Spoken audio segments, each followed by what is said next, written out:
और हाँ, इतना चीज पढ़कर आओ, फिर मेरे वीडियो पर कमेंट करना और 2026 का तुम पेपर लेकर मुझसे बात करना, कांटेक्ट करना, तुमको कांटेक्ट नंबर दूंगा। तुमको इस वीडियो को सेव कर लो, जिस दिन तुम्हारा इंग्लिश का पेपर होगा इसके कमेंट सेक्शन में अपना मोबाइल नंबर हाईलाइट कर दूंगा। कसम पैदा करने वाले की अगर आपने इस वीडियो को अंत तक देख लिया तो मैं आपको गारंटी के साथ दावा कर सकता हूं, मैं आपको ये विश्वास दिला दूंगा, इतना आपके अंदर कॉन्फिडेंस ला दूंगा कि आपका इंग्लिश में 100 में 100 नंबर आएगा। इस बात की मैं गारंटी देता हूं। और जो मैं कह रहा हूं मेरे हर एक स्टेप को बहुत ही ध्यान से सुनना और बहुत ही गौर के साथ सुनना, क्योंकि मैं यहां पर हवाबाजी करने नहीं आया हूं। और तुम लोग भी अच्छे तरीके से जानते हो कि बिना पढ़े पास होने का कोई भी ट्रिक है ही नहीं। और हाँ, बहुत ज्यादा पढ़ लिख कर भी, बहुत ज्यादा इसको टाइम देकर भी तुम इंग्लिश को कभी भी अच्छे से 100 में 100 नंबर स्कोर नहीं कर पाओगे। और मैं जो तुमको बताने जा रहा हूं उसको स्टेप बाय स्टेप फॉलो करना। मैं गारंटी के साथ दावा कर सकता हूं, कसम पैदा करने वाले की, अगर तुमने इस वीडियो को आखिरी तक देख लिया तो तुम्हारे 100 में 100 नंबर आ जाएंगे। लेकिन तुमको भी कसम खाना पड़ेगा कि मैं इस वीडियो को अंत तक देखूंगा। और जो मैं बात बताने वाला हूं एक कहानी की तरह मत सुनना, इसको तुम फील करना और सिर्फ वैसा ही वैसा करना। और 5 दिन के अंदर अंदर तुम्हारे अंदर इतना कॉन्फिडेंस आ जाएगा कि तुम 100 में 100 नंबर क्लास 12 का आसानी से अचीव कर लोगे। कक्षा 12 वालों का, खासकर यूपी बोर्ड के जो विद्यार्थी हैं उनका सबसे ज्यादा प्रश्न ये रहता है कि कक्षा 12 में जो हमारा सबसे डिफिकल्ट चीज है वो हमारा है अनसीन पैसेज। और फिर उसके बाद हमारा है ये हमारा क्वेश्चन आंसर हमको याद नहीं होता है। क्वेश्चन आंसर प्रोज का, पोएट्री का, सप्लीमेंट्री का क्वेश्चन याद नहीं होता है। तो हम शुरुआत तो पूरा बहुत बेहतरीन ढंग से शुरुआत करेंगे, लेकिन जो तुम्हारा डाउट रहता है, जो तुमने कई बार मेरे वीडियो पर क्लिक किया, उसके बारे में मैं बताने वाला हूं। देखो, तुम्हारे चैप्टर में, प्रोज में, पोएट्री में, सप्लीमेंट्री में कितने लेसन है ये सब जानना जरूरी नहीं है। मैं जो बता रहा हूं बताऊंगा पूरा, लेकिन जो इंपॉर्टेंट क्वेश्चन है जो 2026 में आपके पेपर में छप चुका है, 100% आएगा, उसको मैं गारंटी के साथ आपको कह रहा हूं, उसको तैयार कर देना। और तैयार नहीं करना है, कैसे तैयार करना है ये मैं बताऊंगा, लिखने का तरीका भी बताऊंगा। सबसे पहली बात देखो, द लास्ट लेसन, ठीक है, द लास्ट लेसन एमएमएल वाला चैप्टर, वैसे तो बहुत बड़ा चैप्टर है, लेकिन मैं 4 क्वेश्चन बता देता हूं। 2026 का पेपर उठाकर देख ला, यूपी बोर्ड के 7 सीटों की बात कर रहा हूं गारंटी के साथ, सिर्फ 4 क्वेश्चन। पहला चैप्टर खल्लास, ठीक है, गारंटी के साथ दावा करके बोल रहा हूं। सबसे पहला हमारा क्वेश्चन इस चैप्टर से यही बनेगा कि एमएमएल फ्रेंच भाषा के बारे में क्या कहते हैं। पहला क्वेश्चन, एमएमएल साहब फ्रांसीसी भाषा के बारे में क्या कहते हैं, या फिर भाषा के महत्व को समझाइए एमएमएल के शब्दों में। और दूसरा क्वेश्चन है कि फ्रांसीसी भाषा न सीख पाने का दोषी एमएमएल साहब ने किसको ठहराया, क्या पेरेंट्स को ठहराया, या फिर सोशल को, हमारे समाज को ठहराया, या किसको ठहराया। और तीसरा चीज, एमएमएल का जो आखिरी दिन था, आखिरी दिन उनका बिहेवियर कैसा था, आखिरी दिन उन्होंने क्या क्या किया, ये हमारा आएगा। फ्रेंच था वो आखिरी दिन में, उसका मतलब कैसे मनोबल चेंज हो गया, उसका हार्ट कैसे चेंज हो गया एमएमएल के प्रति, ठीक है। बस इससे 4 क्वेश्चन से ज्यादा पढ़ने की कोशिश मत करना। और मैं अभी बता रहा हूं, अब देखो दूसरे चैप्टर से तुमको क्या पढ़ना है। दूसरे चैप्टर में वैसे तो हमारा 2 कहानी है, 2 स्टोरी है, लेकिन मैं सिर्फ 4 क्वेश्चन को बता दे रहा हूं, गारंटी के साथ ये क्वेश्चन छपा मिलेगा। सबसे पहली बात, सीमापुरी में कचरा बीनने वाले बच्चों की दुर्दशा, उनकी लाइफ स्टाइल के बारे में आपको लिखना है। इस क्वेश्चन को प्रैक्टिस कर लेना, 2026 में छप चुका है। सीमापुरी में कचरा बीनने वाले बच्चे का लाइक साहिब आलम की स्थिति का वर्णन कीजिए, ठीक है। और दूसरा क्वेश्चन तुम्हारा यह बनेगा कि फिरोजाबाद में चूड़ी बेचने वाले की दुर्दशा का वर्णन कीजिए। नंबर 1 क्वेश्चन हमारा बनेगा कि सीमापुरी में कचरा बीनने वाले बच्चों की मतलब दुर्दशा का वर्णन कीजिए। और दूसरा क्वेश्चन ये बनेगा कि फिरोजाबाद में चूड़ी यानी कि बैंगल मेकर के लाइफ स्टाइल के बारे में आप लोग चर्चा कीजिए। और तीसरा क्वेश्चन आपका एजुकेशन पर बन सकता है, यानी कि एजुकेशन के अभाव में बच्चों को, आखिर बच्चे कचरा क्यों बीन रहे हैं, एजुकेशन की कमी के कारण बच्चे नंगे पांव क्यों भटक रहे हैं, उसके कारण। और तीसरा और चौथा जो हमारा आखिरी क्वेश्चन बन सकता है कि हमारा जो मुकेश था उसका ड्रीम क्या था। सिर्फ 4 क्वेश्चन पढ़ना, इससे ज्यादा पढ़ने की कोशिश मत करना। मैं जो कह रहा हूं पूरा गारंटी के साथ कह रहा हूं। सबसे पहला क्वेश्चन हमारा बनेगा सीमापुरी में कचरा बीनने वाले बच्चों की दुर्दशा के बारे में वर्णन करना है। और दूसरा क्वेश्चन फिरोजाबाद में चूड़ी बेचने वालों की, बैंगल मेकर के बारे में लाइफ स्टाइल के बारे में। और तीसरा क्वेश्चन जो हमारा एजुकेशन के अभाव में बच्चे कूड़ा करकट क्यों बीन रहे हैं, आखिर कैसा हुआ, कौन सा हालत था जिनके कारण बच्चे मजबूर हो गए हैं क्या बेचने के लिए, क्या मतलब कचरा बीनने के लिए। और फिर उसके बाद इसमें जो हमारा मुकेश का ड्रीम क्या था, और मुकेश महत्वाकांक्षी था, और क्या मुकेश ने अपना ड्रीम अचीव कर लिया। सिर्फ 4 क्वेश्चन, इससे ज्यादा मत पढ़ना भाई, मैं एक्सपीरियंस के साथ बता रहा हूं। अब देखो, डीप वाटर में डीप वाटर में केवल 2 क्वेश्चन, सिर्फ 2 क्वेश्चन बड़े भाई के कहने पर मान लो, इसे तुम्हारा एक क्वेश्चन नहीं आएगा, मैं गारंटी के साथ कह रहा हूं। देखो डगलस ने अपने डर को कैसे खत्म किया, डगलस ने अपने अंदर जो उसका पानी के प्रति जो डर था उसको कैसे खत्म कर दिया, एक क्वेश्चन ये पढ़ लेना, और YMCA पूल के बारे में पढ़ लेना, YMCA पूल के बारे में पढ़ लेना, इससे ज्यादा तुम्हारा एक क्वेश्चन नहीं बनेगा। तो मैंने कितना बताया, 4 4 8 2 10 क्वेश्चन, 10 क्वेश्चन में पूरा का पूरा चैप्टर खत्म, एक भी नंबर इससे बाहर नहीं आएगा। सुनो पहली बात, देखो अब उसके बाद देखो राइट रैप, ये वाला 100% इंपॉर्टेंट क्वेश्चन है, इसमें से तुमको देखने को मिलेगा चूहेदानी वाले को भीख मांगने चोरी का सहारा लेना क्यों पड़ा, ठीक है। और जो हमारा दूसरा सबसे मोस्ट इंपॉर्टेंट क्वेश्चन 2026 में पक्का पूछा जाएगा कि जो हमारा राइट रैप था उसने इस संसार को चूहेदानी क्यों कहा है, ये क्वेश्चन तुम्हारा 100% बन जाएगा, गारंटी के साथ मैं कह रहा हूं ये क्वेश्चन तुम्हारा बन जाएगा। और तीसरा क्वेश्चन मैंने ये बताया कि जो हमारा जो लड़की थी एडला ने उस रेड रेप सेलर के बारे में उसका मूड कैसे चेंज कर दिया। और चौथा क्वेश्चन तुम्हारा ये बनेगा कि जंगल में रेड रेप सेलर के साथ क्या घटना हुआ। इस 4 क्वेश्चन से आगे तुम्हारा एक क्वेश्चन नहीं आएगा, एक्सपीरियंस के साथ तुम्हारा भाई बता रहा है, ठीक है। तो मैंने कितना बताया, 14 क्वेश्चन, ठीक है, 14 क्वेश्चन मैंने बताया। अब 5वां चैप्टर, देखो चैप्टर तुमको बहुत बड़ा लग रहा है लेकिन मैं जो बता रहा हूं उसको सुन लो, एक नंबर तुम्हारा नहीं कटने दूंगा। अब देखो इंडिगो वाले चैप्टर से तुमको क्या पढ़ना है, इंडिगो वाले चैप्टर से सिर्फ तुमको 3 क्वेश्चन पढ़ना है, मेरे कहने पर 3 क्वेश्चन पढ़ लो, एक नंबर आए तो मेरे को कॉल करना, घर से उठवा लेना, बात खत्म।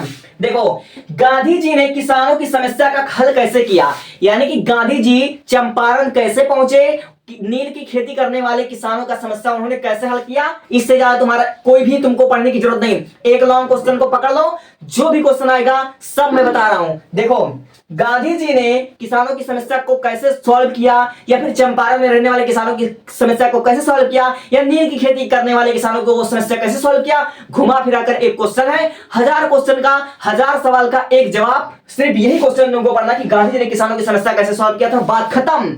अब देखो अगला वाला क्वेश्चन तुम्हारा क्या बनेगा, हाँ नील की खेती के बारे में तुमको लिखना, नील की खेती पर एक क्वेश्चन तुम्हारा आ सकता है। और हमारा तीसरा क्वेश्चन ये बनेगा कि जो हमारे गांधी जी थे वह वकीलों को क्यों डांट रहे थे, क्यों फटकार रहे थे, बात खत्म। तो यानी कि 14 3 17 क्वेश्चन तुमको पढ़ना, 17 क्वेश्चन तुम्हारा भाई कह रहा है, 17 क्वेश्चन से तुम्हारा एक क्वेश्चन बाहर नहीं आएगा, जो मैं कह रहा हूं उसको सुनो, ठीक है। 17 क्वेश्चन इधर हो गए। अब देखो तुमको आना उसमें कविता में, प्रोज में, देखो प्रोज इसको बोलते हैं ना, प्रोज या पोएट्री शायद बोलते हैं। माई मदर एट 66 100% इसका तुम समरी पढ़ लेना, सेंट्रल आइडिया पढ़ लेना, समरी पढ़ लोगे इससे तुम्हारा मल्टीपल चॉइस क्वेश्चन, इससे तुम्हारा लॉन्ग क्वेश्चन, शॉर्ट क्वेश्चन सब समझ में आ जाएगा। इसका सेंट्रल आइडिया पढ़ लेना, और कीपिंग क्वाइट का सेंट्रल आइडिया पढ़ लेना, और अ थिंग ऑफ ब्यूटी इसका सेंट्रल आइडिया पढ़ लेना। और जितना ये चैप्टर है मेरे दोस्त, चाहे प्रोज का हो, चाहे पोएट्री का हो, चाहे सप्लीमेंट्री का हो, मैं 100 बात की एक बात तुमको कह रहा हूं, मेरी बातों को सुन लो, सबके राइटर के बारे में, सबके पोएट के बारे में तुमको पता होनी चाहिए। जैसे माई मदर एट 66 का पोएट कौन है, थिंक ऑफ ब्यूटी का पोएट कौन है, कीपिंग क्वाइट का पोएट कौन है, सबके कविता की कवित्री के बारे में तुमको पता होना चाहिए, और यहां तक इनके लेखक के बारे में तुमको पढ़ना चाहिए। मैं जो कह रहा हूं उसको ध्यान से सुन लो। अब देखो तुम्हारा यानी कि पूरा का पूरा काम खल्लास, बचा तुम्हारा सप्लीमेंट्री। तो सप्लीमेंट्री के लिए मैं अभी बता रहा हूं, अब सुनो, इधर आओ, ग्रामर में सेक्शन सी की बात कर लेता हूं। सेक्शन सी यहां पर तुम ध्यान से देखो, तुमको दिख रहा है ना, तुम यहां से पर ध्यान से देखो। सेक्शन सी में तुम्हारा 2-2 नंबर का आता है। सबसे पहले तुम्हारा आता है वॉइस तुमको पढ़ लेने, तुम्हारे भाई ने तुमको बहुत अच्छे तरीके से पढ़ा दिया। और सुनो वॉइस में तुमको सब नहीं पढ़ना है, सिर्फ 2 प्रकार का, एक हमारा इंट्रोगेटिव वॉइस कैसे बनाए, और एक इंपरेटिव, 2 वॉइस पढ़ना है, सब नहीं पढ़ना है। और दूसरे से तुम्हारा आता है नरेशन में यही सेम रूल है, तुमको सिर्फ क्या पढ़ना है, इंट्रोगेटिव पढ़ना है, और तुमको इंपरेटिव पढ़ना है, और मन करे तो एक प्रीज वाला, यानी कि हमारा क्या बोलते हैं इसको, उसको अलग पढ़ लेना। और मैंने मात्र 20 मिनट में 10 मिनट में इसको बहुत ही अच्छे से कंप्लीट कर रखा है। और चाहे जैसा कॉम्पिटिटिव एग्जाम के एसएससी सीजीएल लेवल तक मैंने इंग्लिश को पढ़ाया, अगर तुम इसको पढ़ लेते हो एक नंबर तुम्हारा नहीं कटेगा इस 2-2 नंबर में। अब देखो तीसरा आता है तुम्हारा सिंथेसिस आता है, चौथा तुम्हारा ट्रांसफॉर्मेशन आता है, और 5वां आता है सिंटेक्स। 2-2 नंबर का चीज है, और इसको तुम्हारे भाई ने बहुत अच्छे तरीके से पढ़ाया है। और मैं ये दावा कर सकता हूं, अगर आपने एक भी बार मेरा चाहे नरेशन, चाहे सिंटेक्स, चाहे वॉइस, चाहे ट्रांसफॉर्मेशन अगर देख लिया, तो इससे ज्यादा तुमको कुछ पढ़ने की जरूरत ही नहीं, 10-15 मिनट में सारे के सारे डाउट तुम्हारे क्लियर, खत्म। अब देखो, आता है बात, बच्चे लोग कहते हैं कि मेरे को ये इसके बारे में कुछ बता दो, इसके बारे में, निबंध के बारे में, आर्टिकल के बारे में। कक्षा 12 में आर्टिकल आता है, नॉट निबंध, निबंध नहीं आता, आर्टिकल आता है। सुनो ध्यान से, 3 निबंध बता रहा हूं, हाँ 3 निबंध बता रहा हूं। अगर 15-20 निबंध आ जाए तो तुमको लिखने की ट्रिक मैं बता रहा हूं। सबसे पहला जो हमारा मोस्ट इंपॉर्टेंट आर्टिकल जो कि 2026 में आपके छप चुका है, मेरे बातों को ध्यान से सुन लेना और हल्के में मत लेना, बातों में वजन है, गारंटी के साथ जो कहता हूं सच कहता हूं। देखो, सबसे पहला तुमको पढ़ना डिजिटल इंडिया, ठीक है, डिजिटल इंडिया, यानी कि हमारा तकनीक जो है डिजिटल इंडिया के बारे में 2026 में पढ़ चुके हैं। अब देखो, तुम डिजिटल इंडिया के बारे में पढ़ चुके हो तो एक निबंध से तुम्हारा 10-12 निबंध बन सकता है। सोचो कैसे, डिजिटल इंडिया पढ़कर गए, अगर तुम्हारा साइंस से रिलेटेड आता है तुम लिख लोगे, तुम्हारा कंप्यूटर से रिलेटेड आता है तुम लिख लोगे, और तुम्हारा किसी भी यंत्र के बारे में आ गया तो तुम लिख लोगे। यानी डिजिटल इंडिया में साइंस, कंप्यूटर, मोबाइल, चाहे जितना इलेक्ट्रिक चीज के बारे में आए सब इसी में लिखना। एक तीर से 5-6 निशाना लगाओ, मैं जो बता रहा हूं उसको बहुत ध्यान सुनना। अब देखो, 2026 में शर्त लगा लो, नारी सशक्तिकरण छप चुका है किसी भी सेट में, नारी सशक्तिकरण, ठीक है, नारी सशक्तिकरण हो गया। अब देखो, इस एक निबंध से तुम कितने निबंध बता सकते हो। नारी सशक्ति पढ़ लिया, डाउरी सिस्टम, दहेज प्रथा के बारे में बता सकते हो, आधुनिक भारत में महिलाओं की दुर्दशा के बारे में बता सकते हो, आधुनिक भारत में महिलाओं की स्थिति के बारे में बता सकते हो। अब देखो, जो हमारा तीसरा और आखिरी है वो हमारा पॉल्यूशन या प्रॉब्लम। देखो, पॉल्यूशन या प्रॉब्लम आ गया है, ठीक है, पॉल्यूशन प्रॉब्लम, किसी भी टॉपिक पर अगर पॉल्यूशन से रिलेटेड आता है, जैसे एयर पॉल्यूशन आ गया, वाटर पॉल्यूशन आ गया, या फिर हमारा वनों के बारे में आ गया, सबका मतलब एक, यही तुमको लिखना है। और जो हमारा आता है चौथा, एजुकेशन से रिलेटेड कुछ भी आ सकता है, एजुकेशन से रिलेटेड कुछ भी आ सकता है, जैसे एजुकेशन या फिर our education system in India, यानी कि हमारे भारत में उसका एजुकेशन सिस्टम हमारे भारत का कैसा वैसा आ सकता है निबंध, या फिर आप अपने लाइफ में क्या करना चाहते हैं, आपका एम, आपका गोल, आपका एम्बिशन, सब एजुकेशन से, शिक्षा से रिलेटेड है।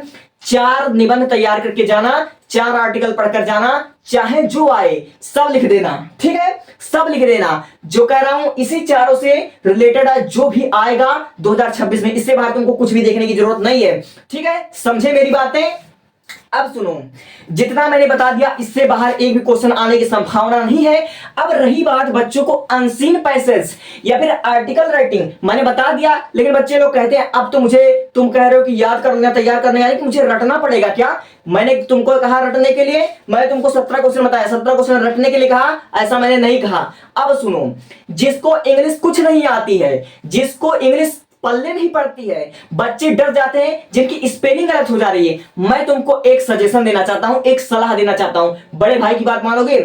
डियर सर को जानते हो ना, डियर सर का स्टडी मतलब डियर सर, ठीक है, तो डियर सर का एक वीडियो है 5 घंटे का, जिसमें आपको 1500 वोकैबुलरी कवर करवाया है, ठीक है, डियर सर जी ने 1500 वोकैबुलरी आपको कवर कराया है। और यहां तक कि वोकैबुलरी नहीं कवर करवाया, उन्होंने आपको आंसर राइटिंग स्किल, देखो सबसे ऊपर मैंने लिखा आंसर राइटिंग स्किल, यानी कि राइटिंग स्किल, किसी भी स्टोरी को, किसी भी आंसर को, किसी भी आर्टिकल को, किसी भी, समझिए आपका लेटर हो गया, पत्र हो गया, उसको कैसे लिखा जाता है उसके बारे में डियर सर ने आपको अच्छे से बताया है। उस 5 घंटे की वीडियो है, आपको यहां पर दिख जाएगा, यही वीडियो आप लोग खोज करके पूरा वीडियो देख लेना, और जो जो डियर सर जी ने इसमें बताया उसको अपने कॉपी में लिख लो, तब तुम अगर इस 5 घंटे की वीडियो देखते हो, तुम्हारा वोकैबुलरी आ जाएगा, कंप्लीट हो जाएगा वोकैबुलरी, तुमको वोकैबुलरी तो समझ में आएगा, और इसके साथ तुमको राइटिंग स्किल, आर्टिकल लिखने का सब कुछ, इंग्लिश लिखने का सारा तरीका आ जाएगा, और तुम्हारा एंटोनिम्स, सेंटोनिम्स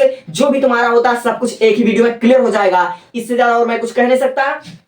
अब तुम्हारा बचा क्या, तुम्हारा बचा है एक पत्र। लेटर में तुमको बहुत प्रॉब्लम होती है ना, लेटर में। और हाँ, अनसीन पैसेज देखो, अगर तुम्हें वोकैबुलरी में जो हमारा 5 घंटे का डियर सर का वीडियो है, उस 5 घंटे में तुमको राइटिंग स्किल यानी कि आंसर को बनाने के बारे में, कि कैसे आंसर को बनाया जाता है, कहां पर कैसे किस वर्ड का प्रयोग किया जाता है, अगर तुम उसको पूरे 5 घंटे की वीडियो देख लेते हो तो तुमको ट्रांसलेशन तुम्हारा क्लियर हो जाएगा, और जब तुमको ट्रांसलेशन आ जाएगा तो तुम्हारा ट्रांसलेशन भी क्लियर हो जाएगा, अनसीन पैसेज तुम्हारा क्लियर हो जाएगा। अरे भाई, जब तुमको ट्रांसलेशन आता है, जब तुम हिंदी से इंग्लिश में, इंग्लिश में हिंदी से कर सकते हो, हिंदी से इंग्लिश, इंग्लिश से हिंदी जब कर सकते हो, तो क्या तुम अनसीन पैसेज को सॉल्व नहीं कर पाओगे? 15 नंबर का अनसीन पैसेज तुम्हारा सॉल्व हो जाएगा अगर तुम इस 5 घंटे की वीडियो देखते हो। और इस 5 घंटे की वीडियो में तुम्हारा unseen passage, translation, writing skill, चाहे वहां लेटर हो, चाहे तुम्हारा आर्टिकल हो चाहे जो हो, तुम आंसर को बनाना सीख जाओगे। और हाँ, 17 क्वेश्चन मैंने बता रखा है, इसी के साथ तुम समरी भी पढ़ लेना। और समरी तुमको कैसे पढ़ना है, समरी जब भी पढ़ना तुम एनिमेशन के माध्यम से जो वीडियो बनाओगा, एनिमेशन के माध्यम से देख लेना। एजुकेशनल भैया एक चैनल आता है, उस चैनल को देख लेना, एनिमेशन से देखना, ठीक है, तुमको सबको समझ में आएगा। अगर तुम्हारा समरी एकदम से क्लियर है और इससे ज्यादा चैप्टर पढ़ने की कोशिश मत करना, समरी क्लियर है, मैंने जो 17 क्वेश्चन बताया वो क्लियर है, अगर इस 5 घंटे की वोकैबुलरी अगर क्लियर है तो तुमको 100 में 100 नंबर लाने से किसी का बाप नहीं रोक पाएगा। और सप्लीमेंट्री का 2 मिनट का वीडियो मैं अलग से लेकर आऊंगा, क्योंकि सप्लीमेंट्री में देखो जगह नहीं है, कहां समझाऊं, ठीक है। सप्लीमेंट्री तुम्हारा बच रहा है और सारा का सारा तुम्हारा झंझट खत्म। ग्रामर मैं पढ़ाऊंगा और एक बार भरोसा करके देख लेना, मेरा भी मतलब देख लेना, तुमको ना समझ में आए तो कमेंट में जो मर्जी वो करके चल जाना। जिस तरह से पढ़ाया हूं पूरे यूट्यूब में 19 शॉर्ट में कोई नहीं पढ़ाएगा, पूरा का पूरा ये नरेशन मैंने इस तरह से पढ़ाया है, मैंने कहा ना कॉम्पिटिटिव एग्जाम लेवल तक पढ़ाया है। Thank you, thanks for watching. और हाँ, इतना चीज पढ़कर आओ, फिर मेरे वीडियो पर कमेंट करना और 2026 का तुम पेपर लेकर मुझसे बात करना, कांटेक्ट करना, तुमको कांटेक्ट नंबर दूंगा। तुमको इस वीडियो को सेव कर लो, जिस दिन तुम्हारा इंग्लिश का पेपर होगा इसके कमेंट सेक्शन में अपना मोबाइल नंबर हाईलाइट कर दूंगा।